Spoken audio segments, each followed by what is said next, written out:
Department Authority President and CEO, Mr. Vince Dizon, in Capas, Tarlac, together with the representative of the Department of Foreign Affairs, the Interagency Task Force on Emerging Infectious Diseases has finalized the protocols and procedure to be implemented for the repatriation of overseas Filipinos coming from Hubei Province, China. To ensure the health and safety of Filipinos in Hubei Province, China, the DOH has recommended the voluntary repatriation of all overseas Filipinos in the province due to the 2019 nCoV ARD outbreak. I would like to highlight the necessity of a whole-of-government approach in the implementation of the repatriation and quarantine process, and take this opportunity to convey our gratitude to the BCDA, which offered the use of the new Clark City as a quarantine area for repatriated Filipinos. We plan to bring back our fellow Filipinos here in the country as seamlessly and efficiently as possible. Procedures were set into place from the moment our OFW kababayans board the plane up until their arrival at the new Clark City. While on board, repatriated OFWs will be oriented on the quarantine process and will be asked to fill out health cards. Centralized processing of all immigration documents will also be done. Upon alighting the plane, the BOQ shall screen all passengers. All OFWs with symptoms shall immediately be admitted as patients under investigation or PUIs at identified ready hospitals, while asymptomatic OFWs will be transported to the quarantine facility. The BOQ will coordinate the disinfection of all luggages and the plane use, while the Center for Health Development, CHD Central Luzon, will be in charge of disinfecting the vehicles used for transport. During the quarantine period, one room will be allotted per person to ensure patients' safety and convenience. The room can also accommodate a family of 3.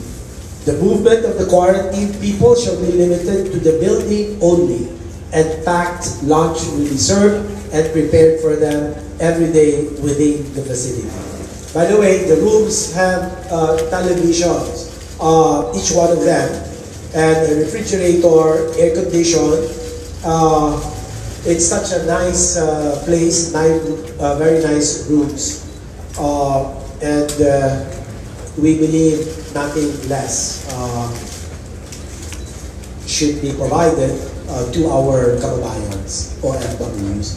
We will be providing the needed medical. DOH will be in charge of management, coordination, and logistics of the entire quarantine process. All DOH hospitals in the region will deck for the deployment of medical teams in the quarantine area.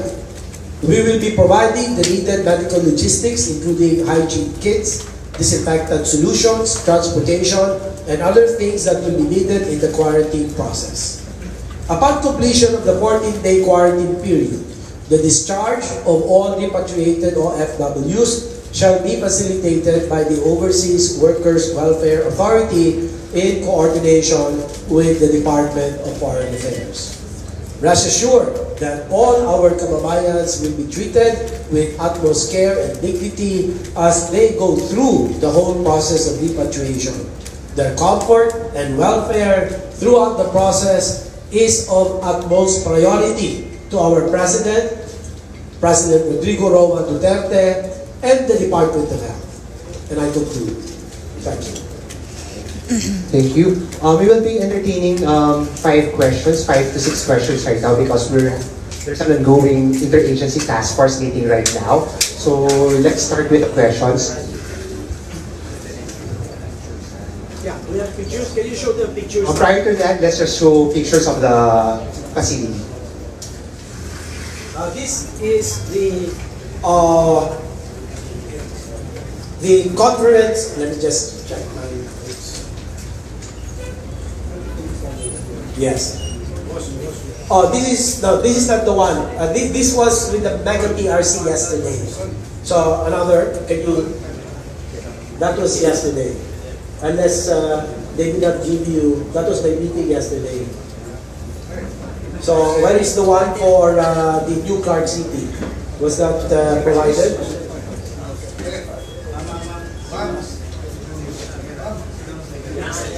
Okay. There. Yeah, this is part of the place where the OFWs to be repatriated looks like. No? So what are the other pictures there? Very quickly. So this is like part of the mess hall for the medical staff, and then that's the way this looks. Very well lit, very spacious, very clean. Next. Next. They have a swimming pool, just in case, they've been under stress for the longest time. It might be good that they can, but that the movements will be controlled, kasi kailangan makasiguro tayo, no?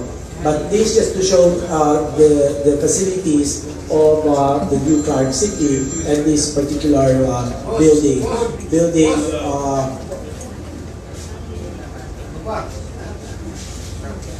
This is building B, no? B. Oh, this is the hospital, the polyclinic hospital inside the facility. So meron na rin. Okay? Complete. Yan lang. Asa pa yung iba? Wala na? That is the meeting at the Clark Air Base where the plane is going to land on the morning of Sunday, very early morning of Sunday. Okay. That is a meeting with the administrator. We have the Bureau of Quarantine officers and the representative of the DFA on screen. So next slide. Yeah, this is the sample of the room. Okay, hindi nyo na-organize yung mga... What's the next? Wala na? Yeah, this is the bed. Hindi mo ba na pinakita yung aircon? Baka hindi sila maniwala na may aircon. Wala na? Mau? That's it? Yeah, refrigerator, television. Okay.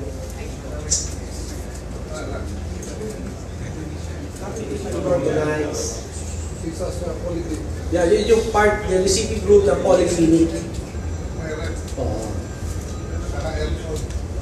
That's the room. Ay, yung aircon. Ano pa?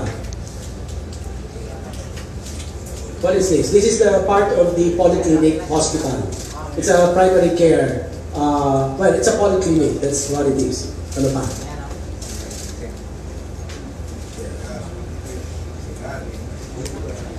Okay, so that's it. Pasensya na. It was in a rush that these pictures were taken. The question answer portion. Yeah, sige. Papakita ko lang ito.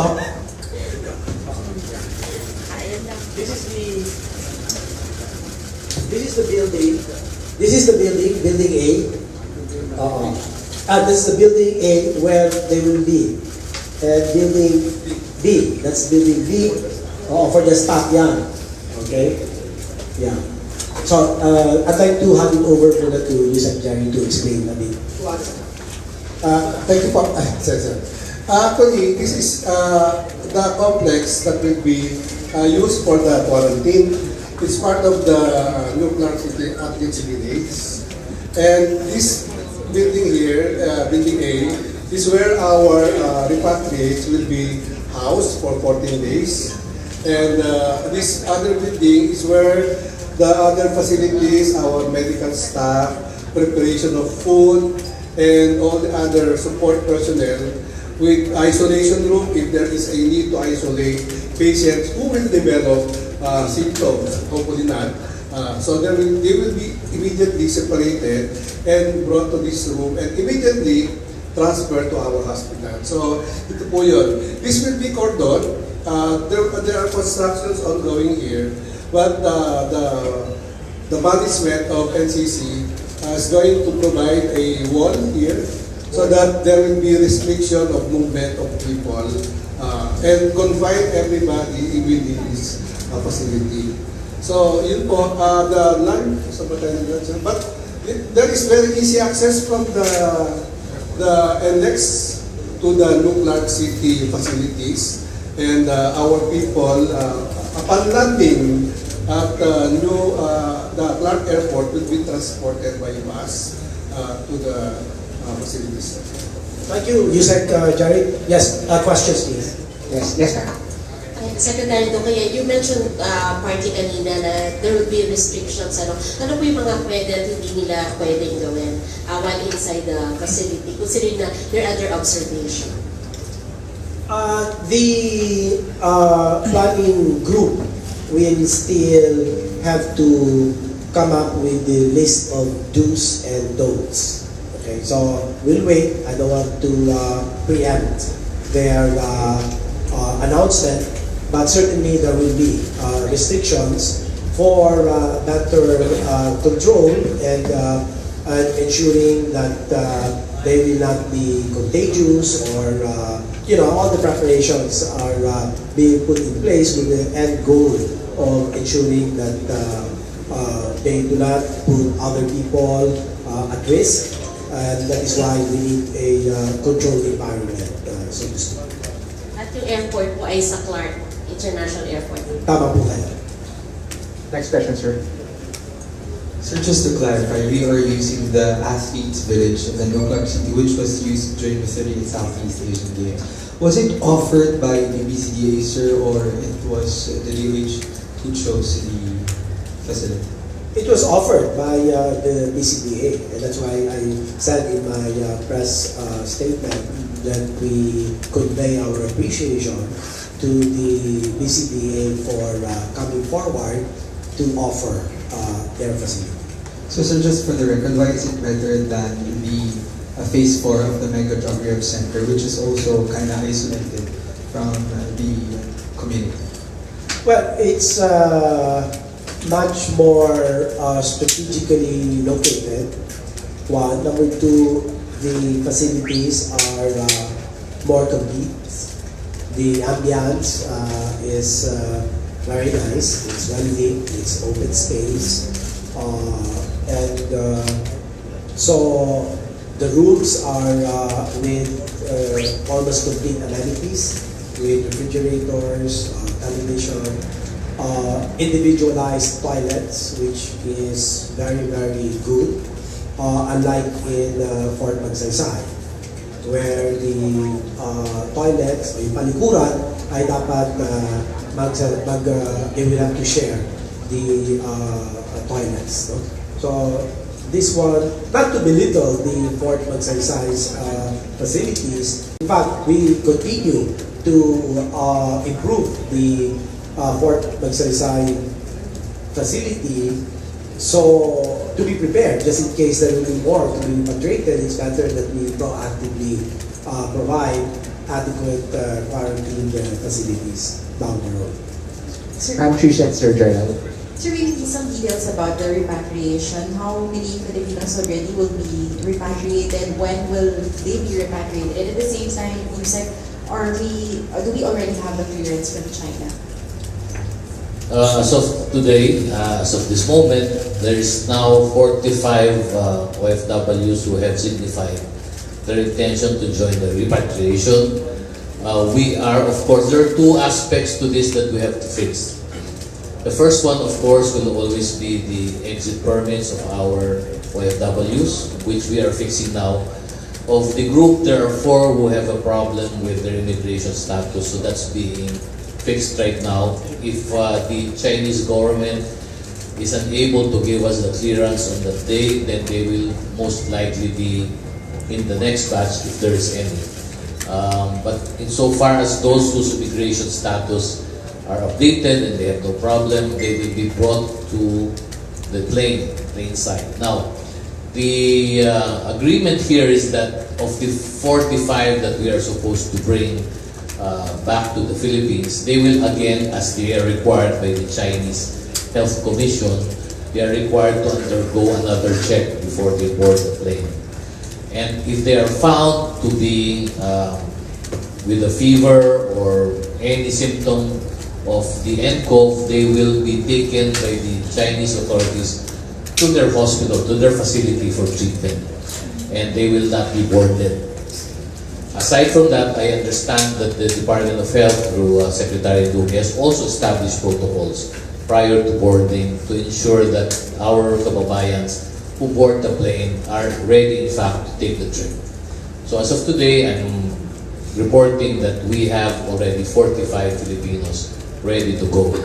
Now, I also would like to report to you that today we already have our DF-18 inside the hot zone. They have entered Wuhan City today, and they are there working on the ground, preparing for the repatriation of our OFWs. Unfortunately, I have to give it credit. I have to give credit to our people. They are on the ground and they're taking the risk because they're going on the ground really, basically bare without the hazmats. But they've taken on the task, and I salute them for doing that. But they are on the ground and they're talking now to the Chinese authorities. They are talking to our Filipino community there in Wuhan to fix the repatriation. The details of which are still being fleshed out as of today because there are a lot of permits and clearances that we need to follow. I just like to emphasize that the repatriation is not solely a Philippine-dictated procedure. It entails coordination with the Chinese authorities. It requires our compliance with Chinese rules on the containment of infectious diseases. So all of this, we are working closely with the Chinese authorities on the ground. And I'm also pleased to report that they have been very, very cooperative with our efforts to repatriate our Filipinos. Thank you. Sir, just for the record, we don't have permit from China yet. And may we know the tentative date of their arrival? If Well, there's any. we're working on a February 8th departure, and that will mean a February 9th early morning arrival. However, that is not a fixed date or time because again, the process is not only controlled by the Philippines. We have to comply with the Chinese rules that are set on the ground. And we understand the reason for this. They also want to make sure that the protocols inside the hot zone are followed. So we comply with the host country rules. So, sir, as of the moment, no permit from China yet. Not yet. They will not, it's all being fixed right now. Question. Sir Randy. Secretary, how many personnel from the DOH will be flying over to China? And that's one question. And then the second question is, we understand that you said that one facility can house a member of 3 people. What if the family members of those being repatriated decide to come over? Will you be allowing them to enter? Let me answer the first question. The number of personnel that will join the group that's going to fetch our people are 5. There will be, we have already identified the brave 5 personnel of DOH, 2 doctors and nurses. So they will be joining the flight that will go to China. As far as the spouses or family members, maybe I can pass the mic to Mr. Puro. Yung mga spouses na On the spouses, if they are Filipinos, obviously they can join. Those who have foreign spouses, then remember that all nationals, foreign nationals in China, including Filipinos in China, have to secure the permits from the Chinese government. So that will be part of the process that has to be taken. If they are given the permits by the Chinese government, then by all means, we will decide whether they can bring them along. But right now, we don't have the permits from the Chinese government for them. They have to ask for those permits themselves. Yung family po dito, sir, syempre baka gusto nila salubuhin. Okay. For the well-wisher, I think the DOH has made the protocols for that. Maybe they should answer that. For the well-wishers. Yes.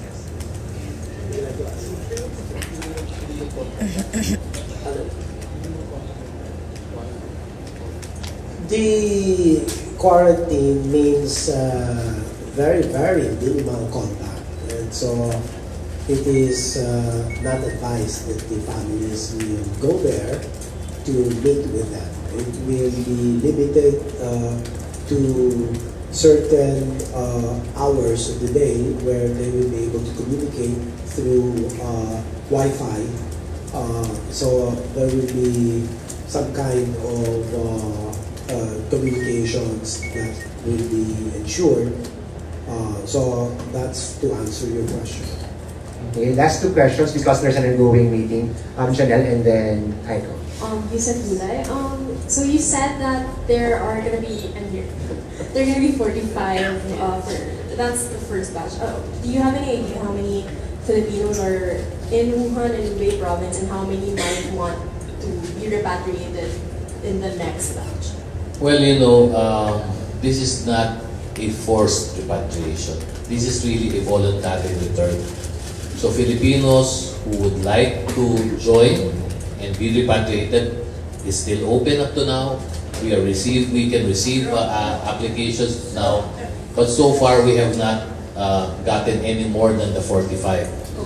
So we're waiting. Any Filipino who wants to come home in Wuhan, I just need to make sure that it's in Hubei and Wuhan because that's the area that's really in lockdown.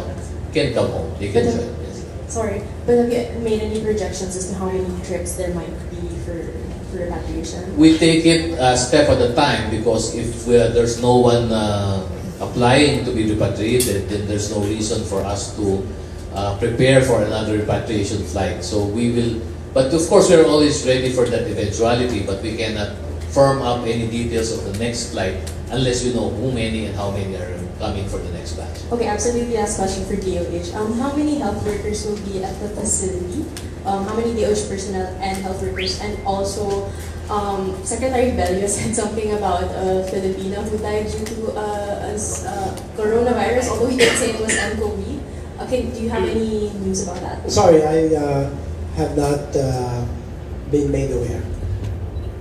But how many health workers will be in the There will be a decking system between 4 hospitals, the Bataan General Hospital, the Jose B. Lingat Hospital in San Fernando, Pampanga, the Paulino J. Garcia and Talavera, and the Mental Wellness General Hospital in Marilanes, Bataan, 5. So they will go on deck. So exactly how many will constitute a team that will be made to go on duty is something that we will be able to determine as soon as the completed plans are provided. Aiko, last question. Secretary and also Yusef Dulay po, just like to ask about the quarantine period sa cruise ship on the Filipinos and meron nag-positive po. Just like to ask sir if pagkatapos ng quarantine period there, will they be allowed already na bumaba sa barko and have again their normal operations? And for example, if an OFW or a volunteer returnee comes to the Philippines but quarantined na po siya doon in China, for example, back to zero po ba yung quarantine na dito or tuloy po yung hindi niya po natapos sa ibang bansa? I didn't get the question on the cruise ship. Can you ask that? You said there's an ongoing quarantine period po. That's right, There's a yes. cruise ship in Japan. Yes. And a Filipino was tested positive Yes. of 2019 and COVID there. Yes. Yung after ng quarantine period nila, will they be allowed to have their normal operations again pagbaba po nila dun sa cruise ship? Well, I think that is for the Japanese Ministry of Health to decide. Our Tokyo embassy is in constant touch not only with the Japanese ministry, but also with the Filipinos on board. So we are waiting for the results of the tests being done. I understand there's still tests being done by the Japanese Ministry of Health. Whatever happens after is really the call of the Japanese Ministry. If they decide to allow the cruise ship to berth or not, that's something that we leave up to the Japanese authorities because they have jurisdiction over that particular matter.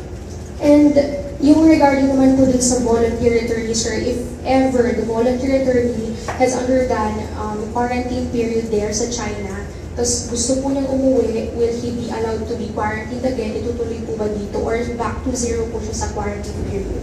Back to zero is our policy. They have to be quarantine. Okay, last question. Last question na pala.